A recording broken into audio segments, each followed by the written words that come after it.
दोस्तों, माजा या फ्रूटी जैसी कंपनी दावा करती हैं कि वो मैंगो जूस में कोई भी केमिकल नहीं मिलाती और उसे सच में रियल मैंगो से ही बनाया जाता है। अब लेकिन फिर भी आपने गौर किया होगा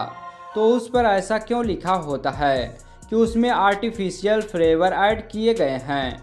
आज की इस वीडियो में हम आपको बताएंगे कि आखिर मैंगो जूस और माजा फ्रूटी को कैसे बनाया जाता है। बस आप इस वीडियो के एंड तक हमारे साथ बने रहें। तो चलिए वीडियो को शुरू करते हैं। अब सबसे पहले रसीले और ताज़ा आमों को लंबे और ऊंचे पेड़ों से तोड़ा जाता है। अब आम के पेड़ तो काफ़ी ऊंचे होते हैं और इसलिए जो नीचे के आम होते हैं उन्हें तो हाथों से तोड़ लिया जाता है और जो आम ऊंचाई पर लगे होते हैं उन्हें एक स्टिक की मदद से तोड़ा जाता है जिसके आगे मैकेनिकल जॉस लगे होते हैं। अब टूटे हुए आम के स्टेम को तोड़ते समय आम के फल से लिक्विड निकलता है। अगर वो लिक्विड आपके हाथ पर लग जाए तो आपका हाथ जलना शुरू हो जाता है और इसलिए आम को हैंड ग्लास पहनकर पहले इस स्टेम को निकाली जाती है और उसे तुरंत पानी में डाल दिया जाता है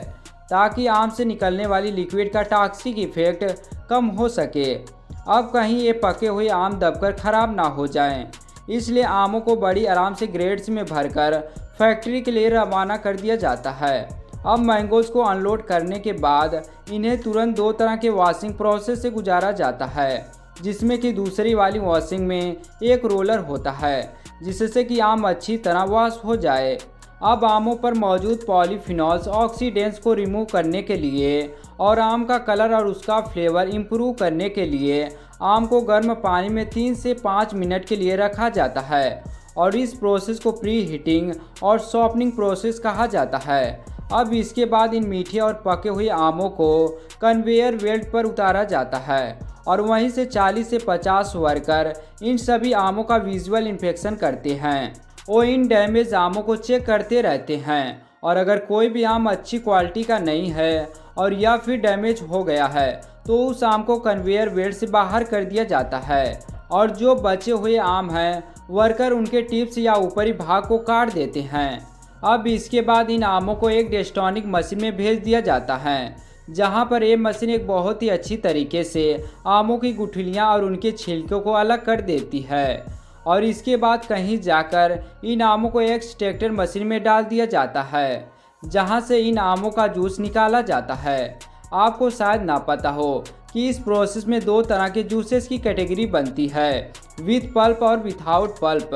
और ये दोनों तरह के जूसेस को निकालने के लिए अलग अलग तरह के फिल्टर्स का इस्तेमाल किया जाता है। अब जूस में ऑक्सीजन पार्टिकल्स भी मौजूद होते हैं और कहीं उसके अंदर की ड्राइड ऑक्सीजन उसको ख़राब ना कर दें और इसलिए जूस को डिग्रेसिंग मशीन में 90 से 95 डिग्री टेम्परेचर पर 10 से 14 मिनट के लिए रखा जाता है। अब शायद आपने गौर ना किया होगा लेकिन अभी भी मैंगो जूस में कई छोटे बड़े पार्टिकल्स मौजूद हैं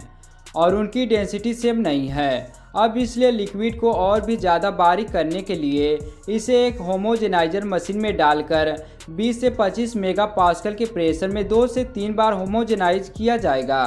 और अब जाकर हमारा मैंगो जूस एकदम सही डेंसिटी का हो चुका है। इसके बाद जूस के अंदर के बैक्टीरिया को मारने के लिए उसे एक स्टरलाइजेशन मशीन में हीट किया जाता है और उसे तुरंत मैंगो जूस को ठंडा भी कर लिया जाता है और इसी प्रोसेस की वजह से जूस की सेल्फ लाइफ बढ़ जाती है और इन जूसेस को बड़े बड़े स्टोरेज टैंक में स्टोर करके रख लिया जाता है ताकि आमों के सीजन जाने के बाद भी हम अपनी मर्जी से कभी भी मैंगो जूस का आनंद ले सकें। अब आप ये भी कह सकते हैं कि मैंगो जूस जैसे माजा और फ्रूटी को हम बाहर दुकानों से लेकर पीते हैं उसे हो सकता है कि 6 से 7 महीने पहले बनाया गया हो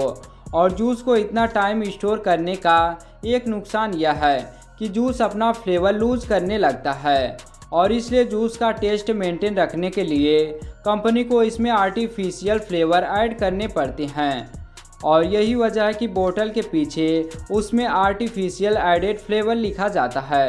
अब इसके बाद आगे जूस की बोतल में फिलिंग के लिए भेज दिया जाता है और आखिर में उन बोतल पर लेबलिंग कर दी जाती है। इसके बाद इन्हें हमारे तक पहुंचाने के लिए रवाना कर दिया जाता है। दोस्तों, आपको कौन सा फल खाना ज़्यादा पसंद है नीचे कमेंट सेक्शन में ज़रूर बताएं। वीडियो को लाइक करें, चैनल को सब्सक्राइब करें और वीडियो देखने के लिए आप सभी का धन्यवाद।